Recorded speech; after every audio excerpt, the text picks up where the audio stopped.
Two very interesting speeches. Hindi में भी बोलूंगा, घबराइए मत. Two very interesting speeches.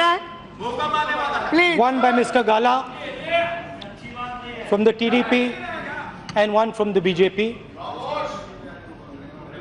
I heard Mr. Gala's speech very carefully. I listened to everything you said. And in your speech, I sensed a certain anxiety. I sensed a deep feeling of pain. And I want to tell you from here that you are the victim of a 21st century political weapon. Very fantastic political weapon. And I want to tell you that you are not alone. There are many victims like you in this country. The political weapon is called the Jumla strike. And the symptoms are the following. First, there is a great sense of excitement, happiness. There is a great sense of happiness, excitement. Then there is a feeling of shock. And after that, there are 8-hour-long speeches. Now, who else are victims of the Jumla strike? The Kisans of the country. Speaker ma'am, the Kisans of the country, the youngsters of the country, the Dalits, the tribals, and the women of the country. आपने बोला कि प्रधानमंत्री के शब्द का मतलब होना चाहिए, और यही सवाल पूरा हिंदुस्तान आज पूछ रहा है.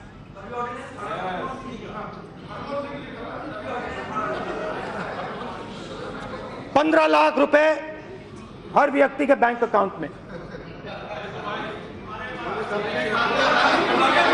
जुमला नंबर 1, जुमला स्ट्राइक नंबर 1, 15 लाख हर बैंक अकाउंट में. जुमला स्ट्राइक नंबर 2 करोड़ युवाओं को हर साल रोजगार पे चलते हैं. 2 करोड़ युवाओं को रोजगार देने की बात की थी. आप कौन सी दुनिया में हैं? आप कौन सी दुनिया में हैं? मेरे पास यहाँ आंकड़े हैं. मेरे पास मैं देख रही हूँ ना, उनका नाम लिया आपसे पहले. आप मत डिस्टर्ब करो उनको. बैठो. मैंने तुरंत प्लीज खड़गे. 2016 और 17 में पूरे हिंदुस्तान में 4 लाख युवाओं को रोजगार मिला. ये लेबर ब्यूरो के सर्वे के डिटेल्स हैं, मेरे नहीं है, इनके आंकड़े हैं. हिंदुस्तान के युवा ने प्रधानमंत्री जी पे भरोसा किया था, और हर भाषण में प्रधानमंत्री जी ने कहा था कि 2 करोड़ युवाओं को मैं हर साल रोजगार दूंगा. और सच्चाई है कि सिर्फ 4 लाख युवाओं को रोजगार मिला है. दूसरे तरीके से कहता हूं, जो काम चाइना 50,000 युवाओं को 24 घंटे में रोजगार देता है, उसी काम को आप लोग 400 युवाओं को 24 घंटे में काम देते हो. यह सच्चाई है इनके खोखलेपन की, यह सच्चाई है इनके शब्दों की. और जहां भी जाते हैं रोजगार की बात करते हैं. कभी कहते हैं पकौड़े बनाओ, कभी कहते हैं दुकान खोलो. रोजगार कौन लाएगा? रोजगार स्मॉल एंड मीडियम बिजनेसेस लाएंगे, छोटे दुकानदार लाएंगे. कंस्ट्रक्शन इंडस्ट्री में आएंगे। और आपने क्या किया? आपने क्या किया? पता नहीं क्या हुआ, कहां से मैसेज मिला, क्या हुआ। 8 बजे रात को काले धन के खिलाफ प्रधानमंत्री जी ने एक्शन लिया, डिमोनेटाइजेशन किया।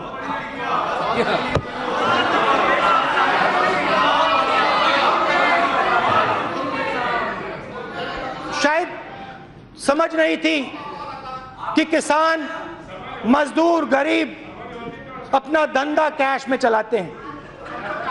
मैं सूरत गया और सूरत के लोगों ने मुझे बताया कि प्रधानमंत्री जी ने सबसे जबरदस्त चोट हमें मारी है। मैंने नहीं बोला, उन्होंने बोला।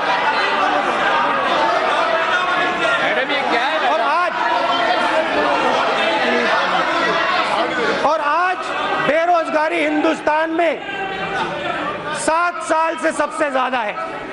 ये है नरेंद्र मोदी जी का, प्रधानमंत्री जी के शब्दों का सच।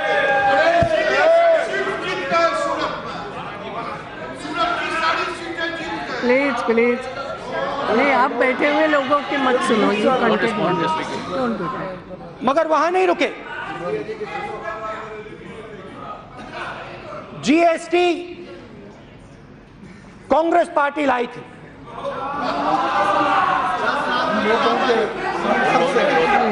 आपने विरोध किया था, आपने विरोध किया था। गुजरात के चीफ मिनिस्टर ने विरोध किया था। हम चाहते थे कि एक जीएसटी हो, पेट्रोल डीजल उस जीएसटी में हो, हिंदुस्तान के लिए एक टैक्स लगे और कम से कम डिसरप्शन हो।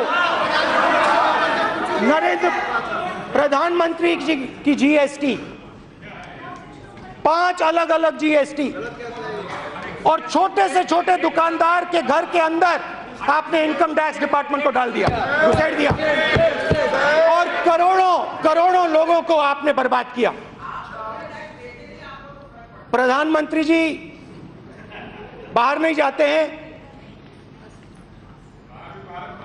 नहीं बाहर जाते हैं मतलब अब्रॉड जाते हैं, ओबामा जी के पास, ट्रंप जी के पास जाते हैं, मगर अपना जो सिक्योरिटी कवर है, अपना जो सिक्योरिटी कवर है उससे बाहर नहीं निकलते हैं। प्रधानमंत्री की छोटे दुकानदारों से, स्मॉल बिजनेसेस से बात नहीं होती है। प्रधानमंत्री की बात सिर्फ सूट बूट वाले 15-20 सबसे बड़े बिजनेसमैन से होती है। तो जो छोटे दुकानदारों के दिल में है, जो किसानों के दिल में है, जो गरीबों के दिल में है, वो प्रधानमंत्री तक नहीं पहुंचता है। तो पूरी रोजगार के पूरे सिस्टम को आपकी सरकार ने जबरदस्त ठोकर मारी, अनएम्प्लॉयमेंट फैलाया। और जैसे मैंने कहा, जो पहले पैसा कमाते थे छोटी दुकान चलाकर, छोटा बिजनेस चलाकर, मीडियम साइज बिजनेस चलाकर, उनकी जेब के अंदर आपने हाथ डाला और उनका पैसा आपने छीन लिया। इस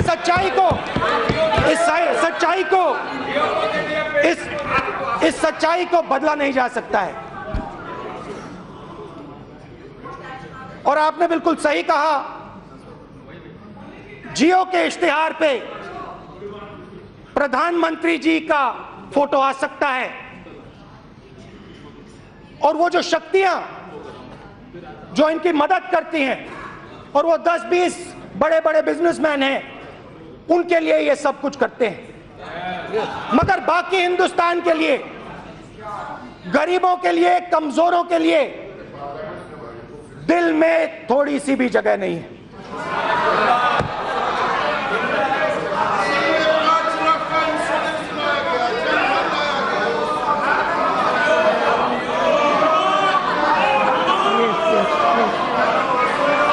कहा था प्रधानमंत्री जी ने कहा था कि मैं देश का चौकीदार हूं। मैं चौकीदारी करूंगा। मैं प्रधानमंत्री नहीं हूं, मैं देश का चौकीदार हूं। मगर जब अमित शाह के पुत्र जय शाह 50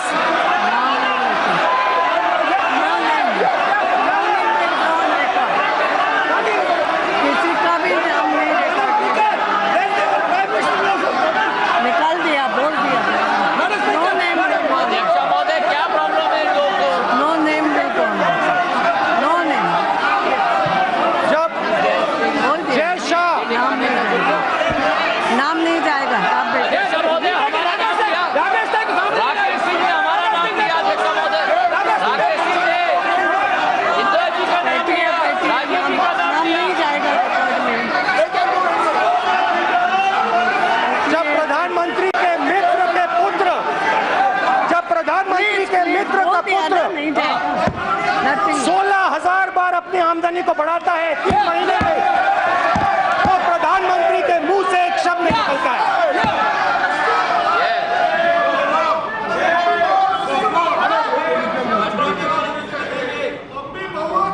Yes.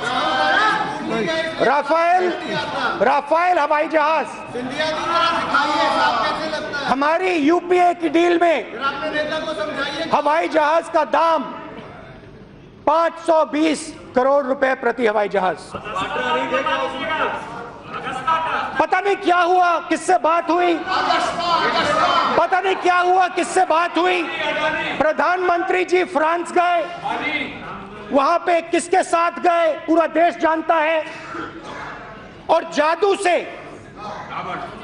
से हवाई जहाज का दाम 1600 करोड़ रुपए प्रति हवाई जहाज हो गया। डिफेंस मिनिस्टर यहां बैठी हैं, डिफेंस मिनिस्टर यहां बैठी हैं। उन्होंने पहले कहा कि मैं देश को हवाई जहाज का दाम बताऊंगी, पब्लिक में कहा। उसके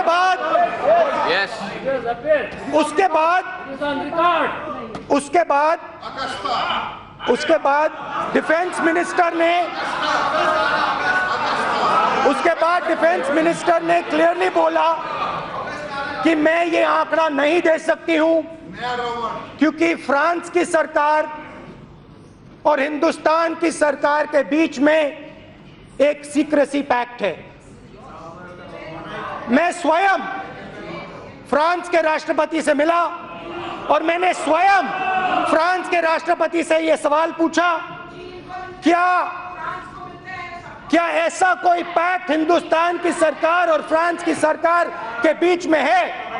और फ्रांस के राष्ट्रपति ने मुझे बताया कि ऐसा कोई पैक्ट हिंदुस्तान की सरकार और फ्रांस की सरकार के बीच में नहीं है।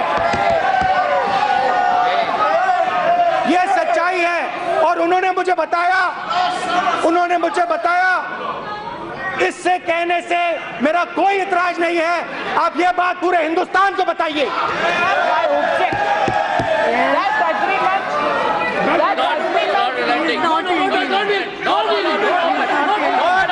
और सीधा नरेंद्र मोदी हिंदुस्तान के प्रधानमंत्री के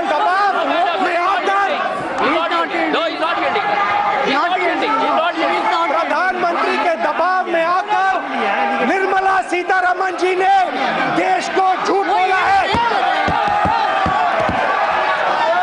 किसकी मदद हो रही है, क्यों मदद हो रही है? निर्मला जी, प्रधानमंत्री जी, आप देश को बताइए।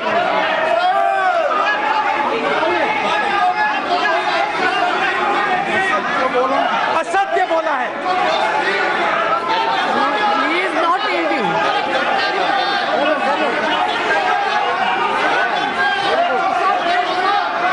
उसके बाद जब ये निर्णय लिया गया, Yes, 1 minute. What is it? No, madam. He is misleading the house.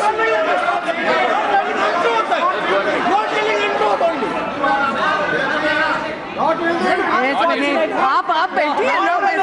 Meeting 1 minute. मालूम है मुझे वो सदन में उपस्थित है, उनका नाम लिया गया शायद, defence minister. But madam, he's not yielding. Madam, he's not yielding.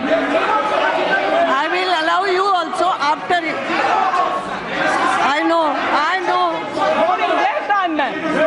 That agreement was during their time. The secrecy is because of their He is time. not yielding. Following something which they have agreed, man. आप बैठिए ना। Madam, he's not yielding. I know that. इसके बाद मौका देंगे।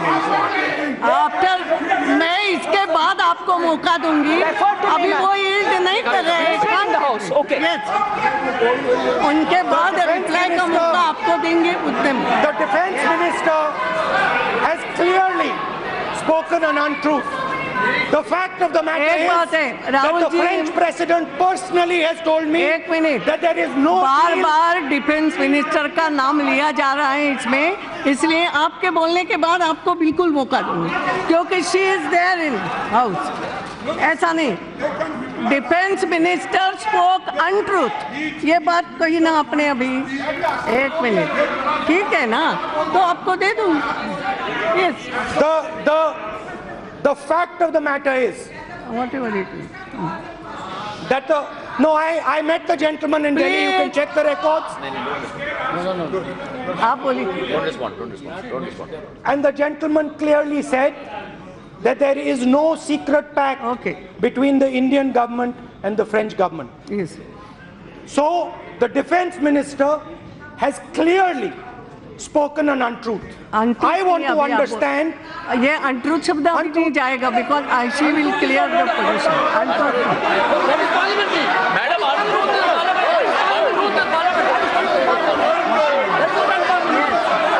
Now, carry on.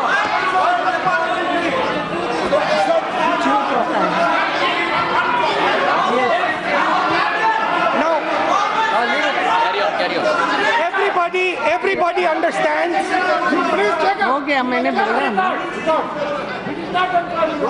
Yes. Everybody understands the relationship the Prime Minister has with certain business people. Everybody knows it.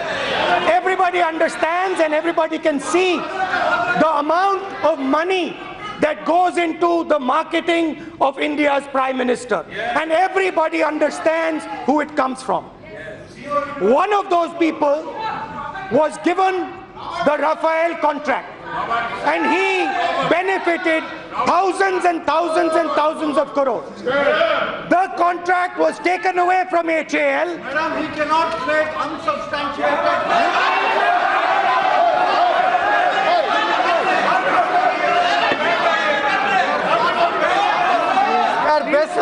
We cannot, madam, according to rules.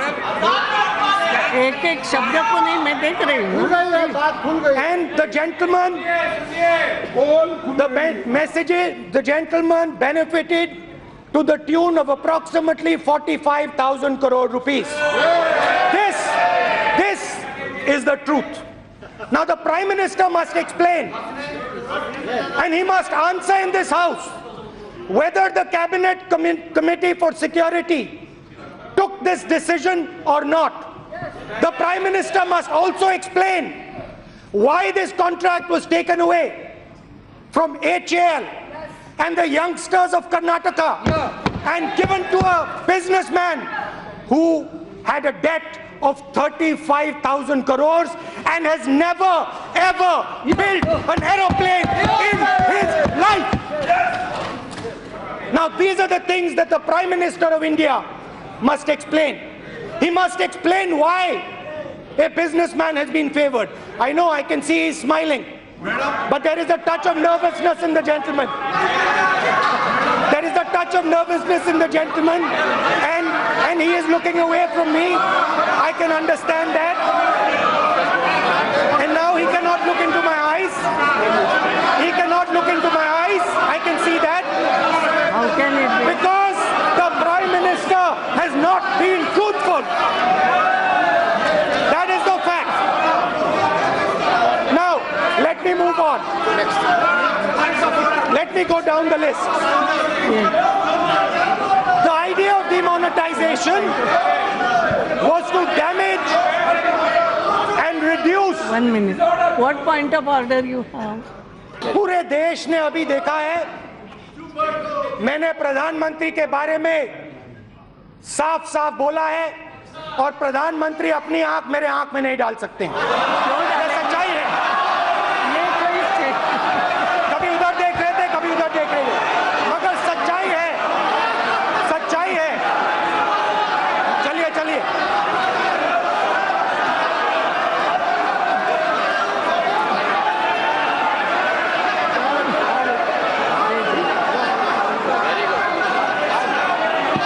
आप जितना भी चलाएं, वो क्षण देश ने देख लिया है, देश को समझ आ गई है बात। चौकीदार नहीं है, भागीदार है।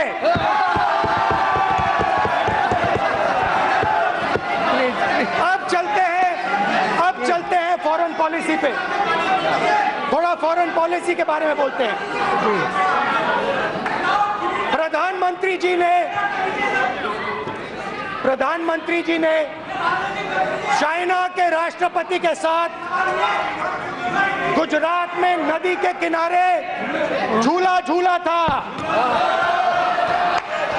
उसके बाद उसी समय चाइना के 1000 सैनिक हिंदुस्तान की टेरिटरी के अंदर थे। उसके बाद चाइना का राष्ट्रपति वापस गया। चाइना का राष्ट्रपति वापस जाता है और अपनी सेना को डोकलाम में डालता है।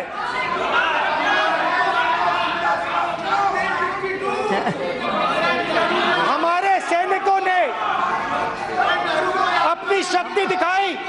ठहरिए, हमारे सैनिकों ने अपनी शक्ति दिखाई और वो चाइना के सामने खड़े हुए। ये भी मानते हैं। मगर उसी के कुछ दिन बाद प्रधानमंत्री जी चाइना जाते हैं और बिना एजेंडा के वुहान में चाइना के सामने कहते हैं कि बिना एजेंडा बात होगी, डोकलाम को हम यहां नहीं उठाएंगे। बिना एजेंडा नहीं था, ये चाइना का एजेंडा था। और चाइना के सामने जो हमारे सैनिक खड़े हुए, वो काम हमारे प्रधानमंत्री नहीं कर पाए और सैनिकों का प्रधानमंत्री ने धोखा दिया। ये सच्चाई है, ये सच्चाई है, इसको बदला नहीं जा सकता है।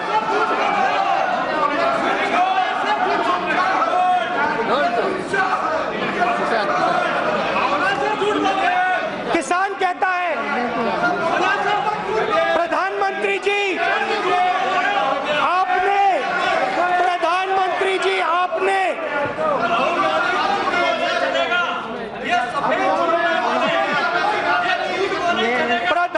2.5 लाख करोड़ रुपए हिंदुस्तान के सबसे अमीर 20-25 उद्योगपतियों का माफ किया, कर्जा माफ किया। प्रधानमंत्री जी, हिंदुस्तान का किसान कहता है माफ आपने उनका किया, हाथ जोड़ के आपसे कहता है हमारा भी थोड़ा सा माफ कर दीजिए। और फाइनेंस मिनिस्टर कहते हैं नहीं नहीं नहीं नहीं नहीं नहीं, किसान का कर्जा माफ नहीं होगा, सबसे बड़े उद्योगपतियों का होगा, किसान का नहीं होगा, क्योंकि तुम लोगों में शक्ति नहीं है, तुम लोगों में दम नहीं है, तुम लोग सूट नहीं पहनते, बूट नहीं पहनते।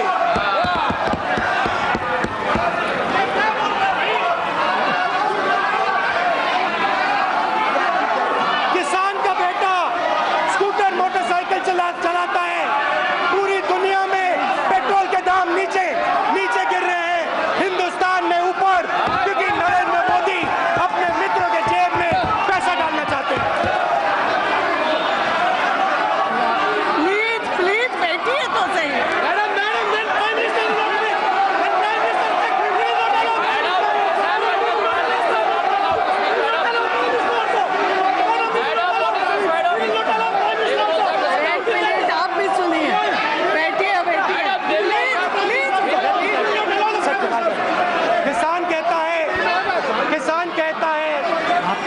मैंने प्रधानमंत्री को अपना वोट दिया था। देखिए अब बैठिए, प्लीज प्लीज एवरीबॉडी, डरो मत, अब कोई नहीं बोल। सच्चाई से डरो मत।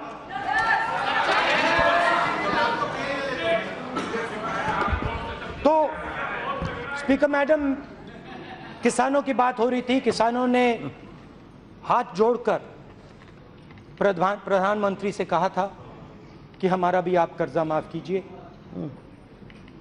2.5 लाख करोड़ रुपए 15-20 सबसे अमीर लोगों का माफ किया, मगर किसानों की आवाज नहीं सुनी। माफ किया ही ये नहीं। कुछ ही दिन पहले एक नया जुमला स्ट्राइक, कहां चले गए? कहां? एक नया जुमला स्ट्राइक, एमएसपी का जुमला स्ट्राइक। और हिंदुस्तान के किसानों को मैं बताना चाहता हूं, हरियाणा, पंजाब, उत्तर प्रदेश, बाकी प्रदेशों के किसानों को मैं बताना चाहता हूं कि एमएसपी में प्रधानमंत्री जी ने पूरे देश में आपको 10,000 करोड़ रुपए का फायदा दिया है। कर्नाटक की सरकार ने, सिर्फ एक प्रदेश ने 34,000 करोड़ रुपए अपने किसानों को दिए। तो ये भी एक नया जुमला।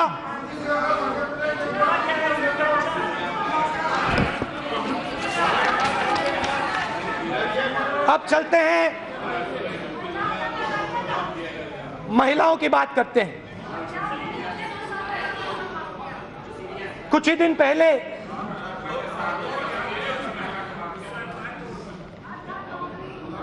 इकोनॉमिस्ट मैगजीन के कवर पर लिखा था कि हिंदुस्तान अपनी महिलाओं की रक्षा नहीं कर पा रहा है। शेम। ये तो शेम बोलोगे तो हम सबके लिए शेम हो जाएगा। प्लीज डोंट से हम सबके लिए। सवाल सबके लिए। यस,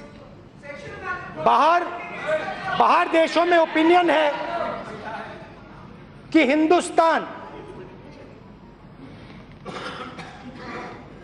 पहली बार अपनी हिस्ट्री में, हजारों साल पहले नहीं हुआ है, मगर पहली बार अपनी हिस्ट्री में अपनी महिलाओं की रक्षा नहीं कर पा रहा है। गैंग रेप होता है,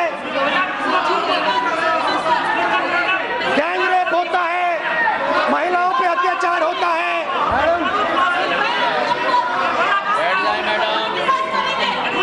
मैडम बैठा दीजिए। पहली बार मैंने कहा कि पहली बार हिंदुस्तान के इतिहास में ऐसा रेप्यूटेशन हिंदुस्तान का बन रहा है। ये हिस्ट्री में कभी पहले नहीं हुआ है। सॉरी मैडम इतने उत्तेजित क्यों हो रहे हैं मैडम? जहां भी देखो,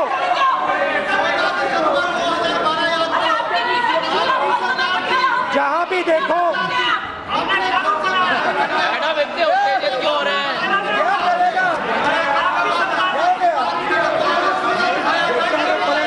मैडम इतने परेशान है मैडम, इतने परेशान। महिलाओं पे अत्याचार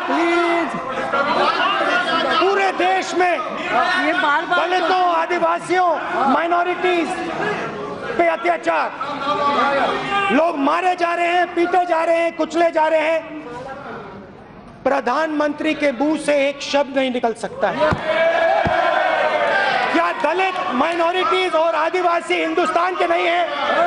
क्या ये किसी और देश के हैं? ये महिला हमारी देश की नहीं है? तो जब ये होता है, प्रधानमंत्री के मुंह से एक शब्द क्यों नहीं निकलता है? मेरा सवाल है।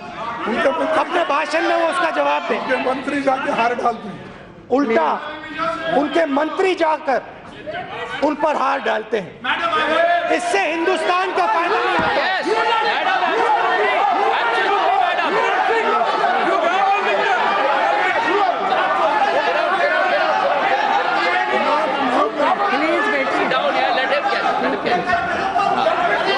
बैठिए ना, दोनों तरफ से चल रहे हैं।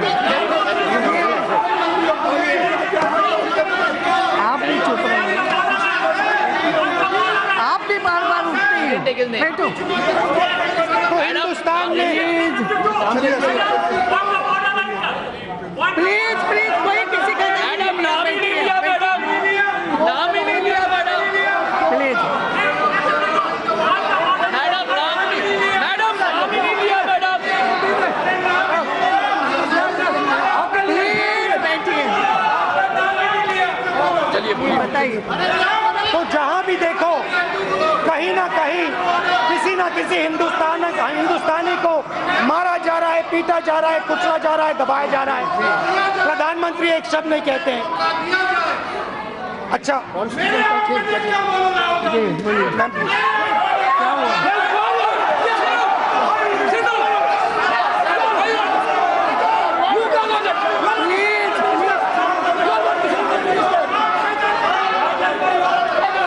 मैडम इतने चिढ़ क्यों रहे हैं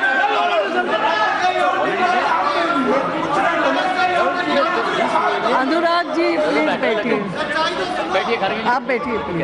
यस बैठिए। मोहम्मद सलीम आपको क्या हो गया?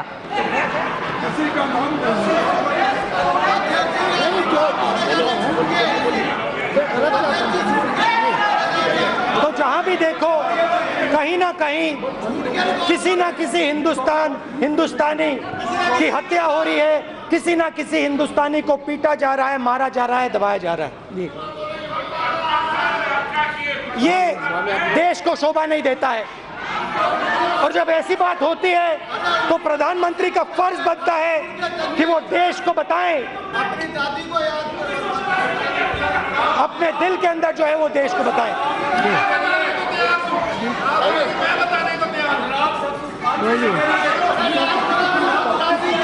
अब आप मैंने काफी लंबा भाषण किया है, अब खत्म कर रहा हूं। जी प्लीज, क्या कर रहे हो? जी बोलिए, आप तो बोलिए।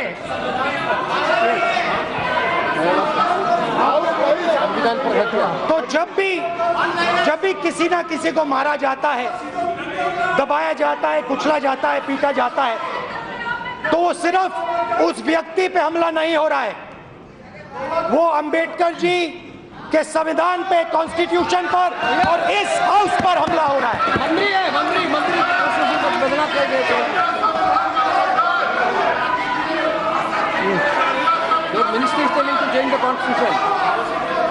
जब आपके मंत्री कॉन्स्टिट्यूशन को बदलने की बात करते हैं तो वो अंबेडकर जी और पूरे हिंदुस्तान पर आक्रमण करते हैं, और हम इस बात को नहीं सहेंगे।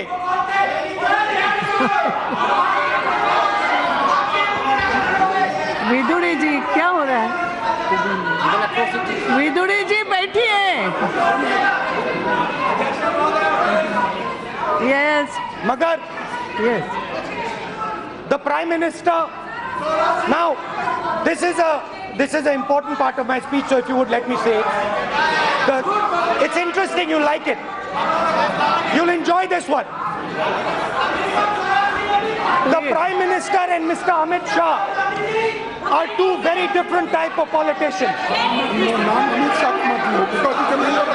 The Prime Minister and the President of the BJP are very different type of politicians. They are not like any of us. They are different than all of us. The difference between all of us and the Prime Minister and the President of the BJP What is it? is whereas we are okay to lose power, we can see ourselves in being in power and out of power. For reasons that everybody knows here, the Prime Minister and the President of the BJP can simply not afford to lose power. Because the moment they lose power, other processes will start against them. So the Prime Minister and his President act out of fear. And this fear generates generates anger. And it is this anger that the whole of India is feeling. It is this anger that is being transmitted down India, that is attempting to crush every voice in India. That is the truth. ये सच्चाई है. अभी मैं सुनिए, अभी जब मैं अंदर गया, विपक्ष के मेंबर्स ऑफ पार्लियामेंट ने मुझे बधाई दी, कहा बहुत अच्छा बोले, मगर हैरान हुआ कि जब मैं वहां गया, आपके ही मेंबर्स ने मेरा हाथ मिलाकर कहा कि बहुत अच्छा बोले. आपके मेंबर्स, इन्होंने नहीं, आपने, क्योंकि ये आवाज आपके अंदर भी है. ये आवाज सिर्फ इधर नहीं है, ये आवाज आपके अंदर है, बीजेपी में है. ये अकाली दल की नेता मुस्कुरा के मुझे देख रही थी. आपने देखा, मुस्कुराया? नहीं. तो ये जो फीलिंग है पूरे देश में है, और हमारा काम इस फीलिंग को जोड़ने का है. और मैं आपको यहां बता देता हूं, पूरा का पूरा विपक्ष और आपके बहुत सारे लोग मिलकर प्रधानमंत्री जी को चुनाव में हराने जा रहे हैं. अंत में मैं आपको एक बात बताना चाहता हूं. आप सोचोगे कि मेरे दिल में प्रधानमंत्री के खिलाफ, आप सोचोगे कि मेरे दिल में प्रधानमंत्री के खिलाफ गुस्सा है, क्रोध है, नफरत है. मगर मैं आपको दिल से कहता हूं, मैं प्रधानमंत्री, बीजेपी और आरएसएस का बहुत आभारी हूं. आरएसएस वगैरह नाम नहीं लेने की जरूरत है. इन्होंने मुझे कांग्रेस का मतलब समझाया, कि इन्होंने मुझे हिंदुस्तानी होने का मतलब सिखाया. हिंदुस्तानी का मतलब चाहे तुम्हें कोई भी कुछ कह दे, तुम्हारे खिलाफ कोई भी कर दे, झूठी बात बोले, गाली दे, लाठी मारे, तुम्हारे दिल में उसके लिए प्यार होना चाहिए. ये आपने, नरेंद्र मोदी जी और बीजेपी, आरएसएस, ये आपने मुझे सिखाया है. और इसके लिए मैं आपको दिल से, अंदर से धन्यवाद करना चाहता हूं कि आपने मुझे मेरा धर्म सिखाया, आपने मुझे शिव जी का मतलब समझाया, और आपने मुझे हिंदू होने का मतलब समझाया. इससे बड़ी बात हो ही नहीं सकती है, और इसके लिए मैं आपका धन्यवाद करता हूं.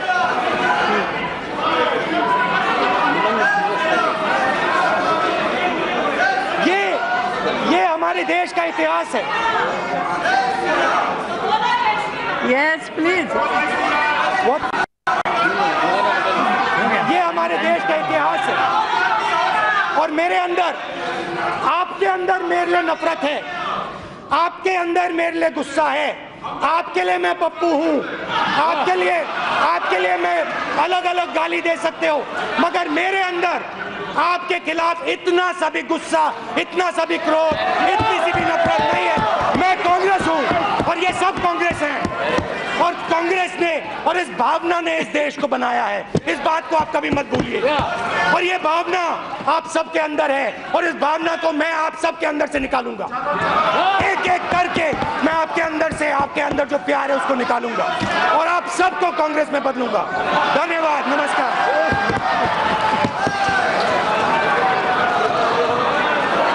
यस निर्मला जी.